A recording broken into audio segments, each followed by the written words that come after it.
Dear students, अभी हम discuss करते हैं क्वेश्चन नंबर 12 एक्सरसाइज 9.1 का सम एप्लीकेशंस ऑफ ट्रिग्नोमेट्री का। क्वेश्चन कहता है कि from the top of a 7 metre high building the angle of elevation of the top of the cable tower is 60 degree and the angle of depression of its foot is 45 degree. Determine the height of the tower. कहता है कि आपके पास एक 7 metre high building है जिसके top से angle of elevation जो है टॉप ऑफ केबल टावर के लिए 60 डिग्री का बन रहा है और एंगल ऑफ डिप्रेशन जो है उसके फुट से वो 45 डिग्री का बन रहा है। तो हमने उसकी हाइट डिटरमाइन करनी है केबल टावर की। तो हम फिगर बना लेते हैं।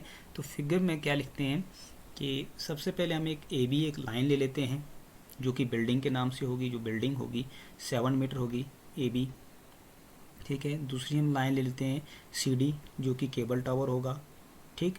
अब आपके पास जो A पॉइंट है जो हमारे पास A पॉइंट है, मान लीजिएगा ये A पॉइंट जो है ये आपके पास बिल्डिंग का टॉप है।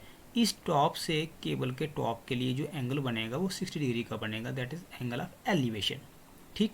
और जो एंगल ऑफ एलिवेशन का फुट होगा उसके फुट से एंगल ऑफ डिप्रेशन बनेगा 45 डिग्री का, वो हमने बनाना है। सबसे पहले हम AE जो है एक हॉरिजॉन्टल लाइन ले लेते हैं और A पॉइंट से हम एक ऊपर के लिए लाइन ले लेते हैं जहाँ पे एंगल जो है वो 60 डिग्री का क्रिएट होगा, एंगल ऑफ एलिवेशन, ठीक। और एंगल ऑफ एलिवेशन के फुट से एंगल ऑफ डिप्रेशन 45 डिग्री का बनेगा, ठीक है जी। वो 45 डिग्री का हमने बना लिया और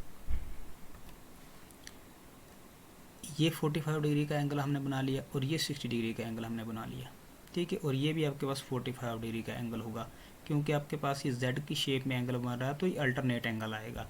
तो अल्टरनेट एंगल जो है वो इक्वल होते हैं, तो अगर ये 45 डिग्री है तो ये भी 45 डिग्री होगा। अब हमारे पास ट्राइंगल्स बन गई। ये ट्राइंगल हमारे पास ABD बनी हुई है। ये आपके पास राइट एंगल है B के ऊपर। इसको मान लेते हैं कि हमारे पास ये राइट ट्राइंगल 1 है और ये राइट एंगल ट्राइंगल 2 है और ये राइट एंगल E के ऊपर है, ठीक है।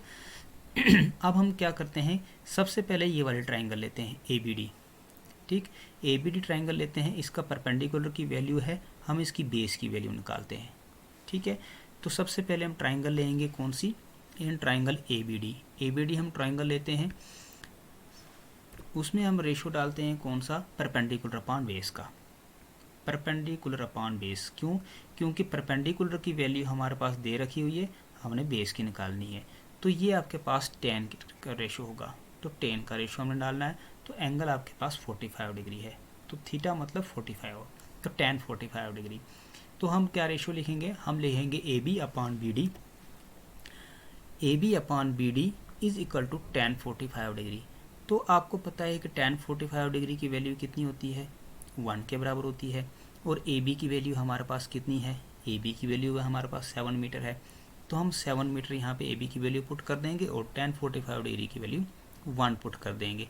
मान लीजिएगा इसके नीचे 1 है, इसको हम बाय क्रॉस मल्टीप्लाई कर लेते हैं और हमारे पास वैल्यू जो है BD की वैल्यू जो है वो 7 मीटर के बराबर निकल जाएगी। ये हमारे पास BD की वैल्यू निकल गई।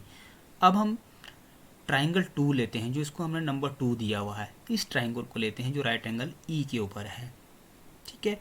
इसमें हमारे पास बेस जो है वो AE है और परपेंडिकुलर CE है, लेकिन उससे पहले BD जो है वो AE के बराबर होगा क्योंकि इसके पैरेलल भी है और इक्वल भी है। तो जो वैल्यू हमारे पास BD की वैल्यू आई हमारे पास 7 मीटर, ठीक है। तो AE की वैल्यू भी हमारे पास 7 मीटर ही होगी, ठीक है। 7 मीटर होगी AE की वैल्यू भी, क्योंकि BD की वैल्यू हमने निकाल के रखी हुई है। BD की वैल्यू कितनी है, 7 मीटर है। तो हम लिख देते हैं यहाँ पे कि इन ट्राइंगल ACE, हम ये वाले ट्राइंगल ले लेते हैं, इन ट्राइंगल ACE, इस ट्राइंगल में हमारे पास क्या है कि AE जो है वो BD के बराबर है और वो किसके बराबर है, 7 मीटर के बराबर है। कि हमारे पास AE की वैल्यू कितनी होगी, 7 मीटर होगी। तो इसमें भी हम रेशो कौन सा लेंगे, परपेंडिकुलर अपॉन बेस।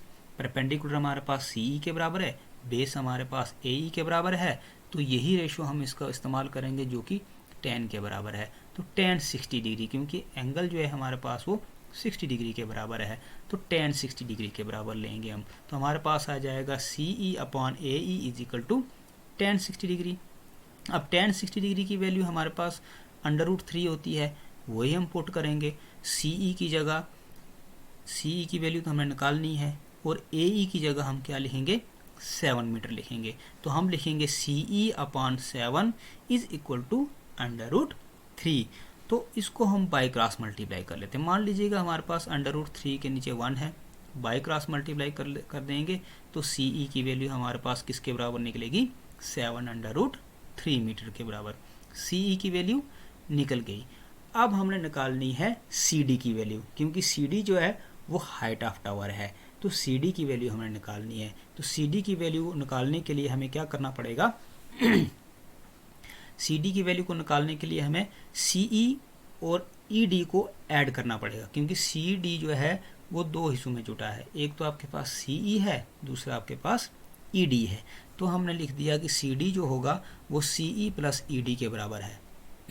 ठीक, तो CD की वैल्यू कैसे निकलेगी, CE की वैल्यू पुट करेंगे और ED की वैल्यू पुट करेंगे। लेकिन एक चीज़ है, CE की वैल्यू तो हमारे पास निकाली हुई है, अभी हमने निकाली CE की वैल्यू, लेकिन ED की वैल्यू हमें निकालनी है। ED की वैल्यू कैसे निकालनी है कि आपके पास AB जो है वो ED के बराबर होगा, क्योंकि ED जो है वो AB के इक्वल है। तो AB हमारे पास 7 मीटर है, तो ED भी 7 मीटर होगा। तो हम लिख देते हैं कि ED जो है वो AB के बराबर है, वो किसके बराबर है, 7 मीटर के बराबर है। ठीक है, तो हमने अब ED की वैल्यू कितनी पुट करनी है, 7 पुट करनी है। तो हम निकाल देते हैं। CD की वैल्यू निकालने के लिए CE और ED की वैल्यू हम पुट करते हैं। तो हमने पुट कर दी वैल्यू यहाँ पे 7 √3 जो है हमने CE की वैल्यू पुट की, और 7 जो है हमने ED की वैल्यू पुट कर दी। तो हमारे पास 7 इस यहाँ पे भी टर्म है, 7 यहाँ पे भी है, तो 7 को हम कॉमन ले लेते हैं। 7 को अगर हम कॉमन ले लेते हैं तो हमारे पास √3 + 1 बचेगा। तो ये आपके पास CD की वैल्यू होगी। तो CD की वैल्यू जो होगी वो आपके पास केबल टावर की हाइट होगी। हमने लेट भी किया था कि CD be the cable tower, ये हमने लेट भी किया था। तो CD की वैल्यू निकल गई, दैट मीन्स हमारे पास हाइट जो है केबल टावर की वो निकल गई। तो हम लिख देते हैं कि therefore the height of the cable tower is 7 √3 + 1 metre. यही हमने प्रूव करना था, तो हैंस प्रूव्ड, हमारे पास ये चीज़ प्रूव हो गई।